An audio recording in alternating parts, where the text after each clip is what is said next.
Hello, my name is Aman and I am from MCA first semester. I am here to give a presentation on C++ and my topic is switch case. Let's begin. Very first, we will understand what is switch keyword. This is a conditional statement. It is an alternative to the nested if-else. This is going to check over n possibilities case and one alternate case, default case. Let's see them in details. Syntax or switch keyword. So these are the syntax over here. Input. First we are going to take this is input integer value in input value. We are going to take input from the user. After that it is switch, and here we are using two case. Here case 1 and it's case n. First we will use case 1 for instruction for case 1, and the second one is for the nth case. And this is the default value. If both the cases are incorrect, then the output will shown over here that invalid input. The case will break, the switch will break, and the statement will return its value. Let's understand in detail what is its function. Switch works on an input value, that is a variable, and it will decide to run instruction if the case value correspond to the value inside the variable. This use the break keyword. Reason: to exit the scope switch. For example, if we are not going to use the break keyword, then it will continue in a loop and the condition will run and it won't stop. So that is the reason why we are using the break. And if none case match the variable, we will use the default case to handle code, also to show the error message in the last that we were using over here, the default. This is a flow chart. With the help of this flow chart, we will understand what is the use of switch and how it works. So the program starts from here. The start. After that, it's case 1. If the case 1, the condition matches, it goes to the block 1, the case 1, the situation is given. If the condition is true, it will break the case, and then the program will end. Otherwise, it will move to the case n. After that, it will go to the block case n.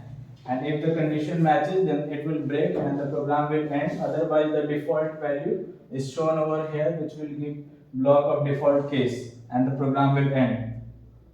Now we will see the program, how the program functions.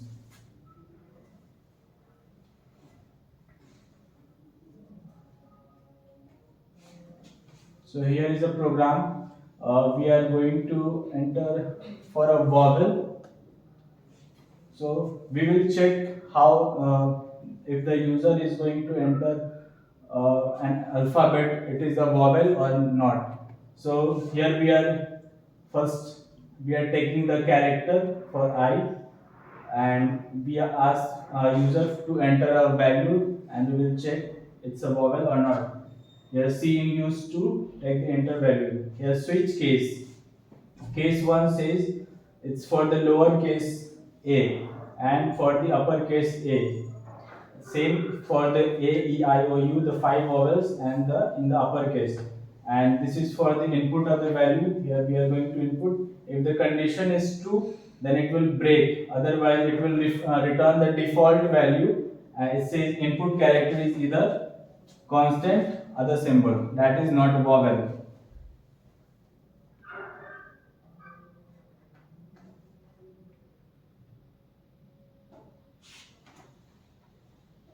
Same program is written over here. No, sorry.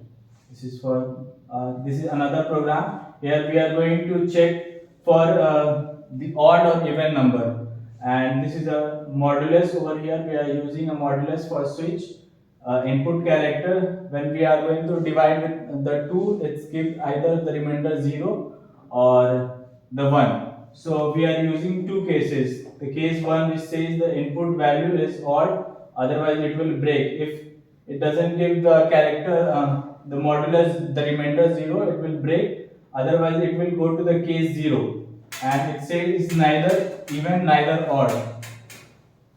This is For if the value is 0, it will say neither even nor odd. Otherwise, it will show the even value, that the number entered is even. And the default, otherwise the default program will be returned. Program restart is required. Means you have entered a wrong value. You will see this in the program.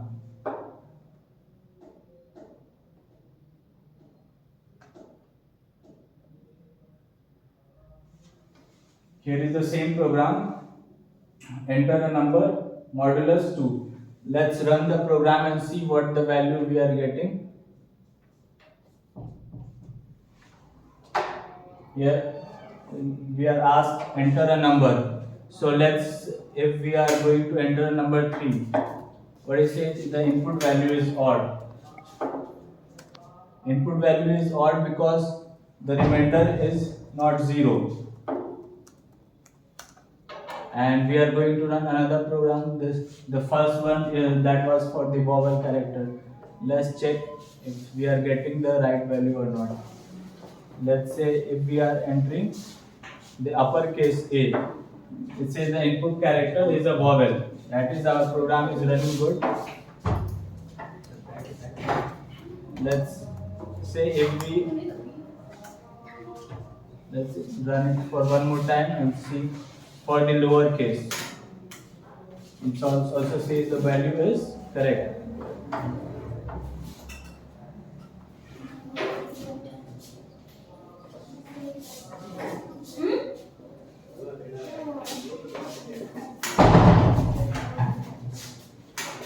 Thank you. This is from my side.